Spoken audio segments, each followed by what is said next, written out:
تخيل معايا اللحظة دي لما كل الأبواب تتقفل في وشك، ولما ما يبقاش قدامك غير دموعك، ولما تحس ان محدش سمعك. ساعتها بس بتفتكر ان في باب واحد عمره ما بيتقفل، هو باب ربنا. رسالتنا النهاردة عن الدعاء، مش بس ككلمات بنقولها، لكن كسلاح، كراحة، كنجاة. الدعاء مش رفاهية، الدعاء حياة. ربنا سبحانه وتعالى قال في كتابه الكريم: بسم الله الرحمن الرحيم، وقال ربكم ادعوني أستجب لكم. صدق الله العظيم. تخيل ربنا بنفسه بيقولك ادعيني، يعني مش محتاج وسيط، مش محتاج ميعاد معين ولا مكان معين.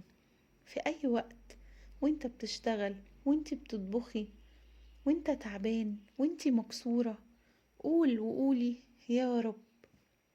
النبي صلى الله عليه وسلم قال: الدعاء عبادة. يعني مجرد ما ترفع ايدك وتبدأ بالدعاء وتقول يا رب، انت كده في عبادة. الدعاء ملوش شروط ولا صوت عالي ولا صيغة معينة. احيانا كلمة يا رب من قلب موجوع بتوصل للسماء اسرع من 1000 كلمة محفوظة. ليه ساعات بندعي ومفيش استجابة؟ يمكن الإجابة جاية بس في وقتها المناسب اللي ربنا اختاره. يمكن ربنا شايلك حاجة أحسن، يمكن بيختبر صبرك.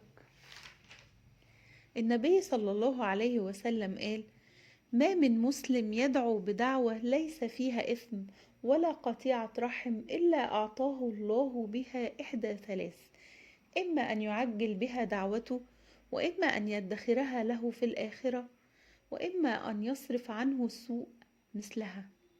صدق رسول الله صلى الله عليه وسلم. يعني في كل الأحوال أنت كسبان. كمان في لحظات كده معينة بنبقى قريبين فيها أكتر من ربنا، فبيفضل فيها الدعاء، زي وقت السجود بين الأذان والإقامة، في التلت الأخير من الليل، ووقت المطر، وانت صايم قبل الفطار. للصايم دعوة لا ترد.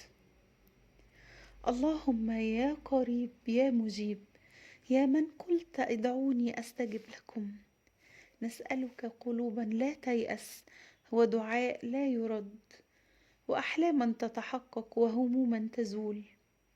اللهم إن كانت لنا دعوة عالقة بين السماء والأرض فبشرنا باستجابتها، واكتب لنا الخير حيث كان، وردنا به يا الله.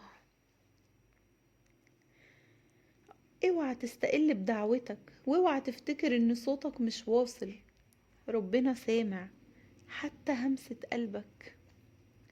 لو الرسالة دي لمست قلبك ما تنساش تشاركها مع حد محتاج يسمعها، وما تنساش دايما تقول: أنا مفوض أمري ليك يا رب، أنت بصير بالعباد.